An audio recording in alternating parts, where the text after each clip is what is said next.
The first time that I came into contact with dissection was my 7th grade science class. Okay, maybe it was 7th grade for me too. I went to the Salk School of Science, and we had 2 science classes, and my 7th grade teacher, Marsha. Hello, Marsha, if you're listening. I will be speaking with you about this soon. Oh, shit. Because I remember she brought sheep's lungs. I'm pretty sure it was lungs. Sheep lungs? To the classroom, and I'm done. I actually opted out.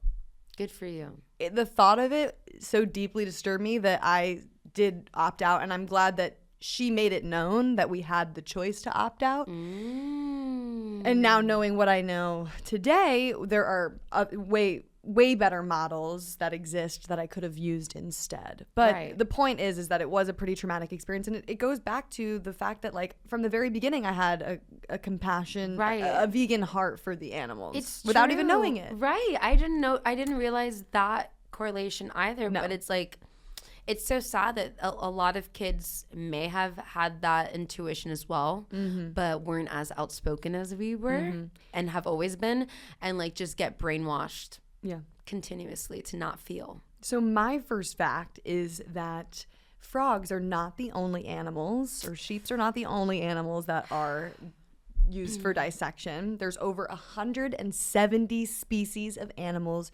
used for dissection. That's insane. I know, I saw a little video of like baby pigs, and I was like, fuck that. Well, and also you see these horrible TikTok videos of kids in these science classes taking these fetal pigs or taking these bunnies, or there's even like worms or other types of animals that they use, and they like do these stupid dances with them. I know. They'll hold the pig up and they'll be like bacon, and it's they're I think just punch them all. Just punch all those stupid kids. But I think it's their way of coping with it. True. Because I think that people, when they feel guilty, it's like to get the onus off of them, they almost have to laugh about it and make a joke about it. And then it's like when you have the social circle of your friends around you and everybody else is doing it, it normalizes it and makes it okay. So this leads into my next fact, which is not a single U.S. medical school requires dissection or does dissection.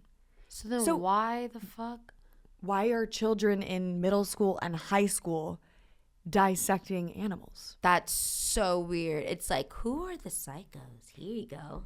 And it's like a social experiment. Take a guess. Why do you think dissection is pushed heavily on schools? Money? Okay, yes. I mean, that's just like the easy answer. But like money, selling, why? Because they're selling the parts of the animals to the schools that pay for it. It's a whole industry in itself. But why were Well, it's also very costly. And later in the episode, weird. We're going to talk about more cost-efficient options. So weird. Okay, my last fact is that these animals do not die of natural causes like the dissection industry likes to claim.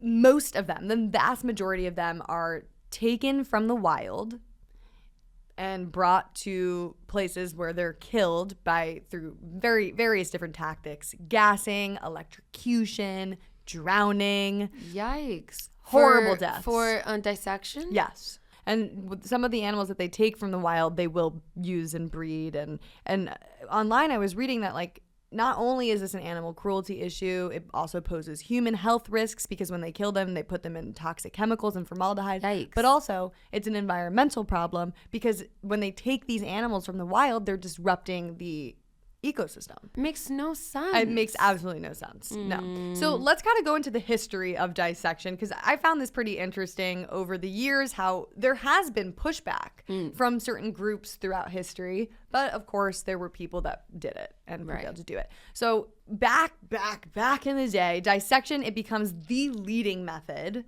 of teaching anatomy. That is how they discovered where certain parts were, and they used this in the school of Alexandria in Egypt. Okay.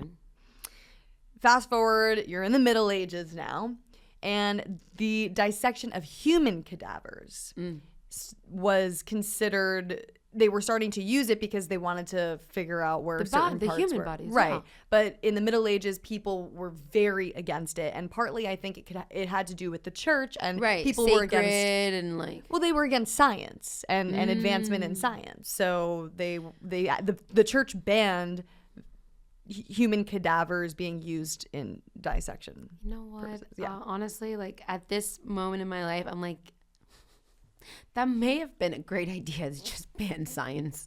I mean, you and I come from two very different perspectives on this, because I personally think that it can be used for really good, and we can you look at advancements in science now and today. We're now not, we don't have to do dissection anymore because we have advancements in science. But we're still doing it, so it that point is debunked, because it's like, yeah, we have both options, but that whole thing has opened up a whole other box of bullshit. I think because people are uneducated. No, I think because people are like fucking driven by power. Well, teachers don't even know that there's alternatives out there. And so, guys, if you're listening, send this to all of your teachers, please. But teachers don't have much power either. We're going to talk about things that they can do with Samantha, because I do think that there is a way that they can go to the principal and say, listen, I found this more cost-effective program. And the principal's like, yeah. Shut up. Who's watching your kids? Okay, well, then they're going to have to do, we'll be back, and stage a full-on protest. Yeah, Level 10 protest. Okay, so now in the 14th and 15th centuries, French and Italian scientists, they reintroduced the use of cadavers for dissection and anatomical exploration. So, I mean, listen, if the person died of natural causes, that's different. And humans can consent to this where animals cannot. So exactly, I've consented. Right.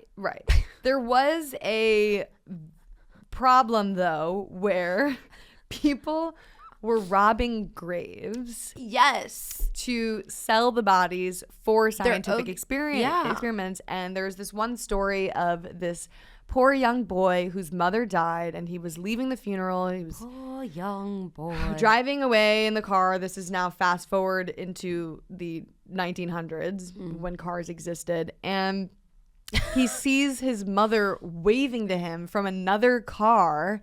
Meanwhile, she is dead. Whoa. And these two people had robbed her grave and took her out of there and went on to sell her body. And this event is what led to... I'm confused. More laws.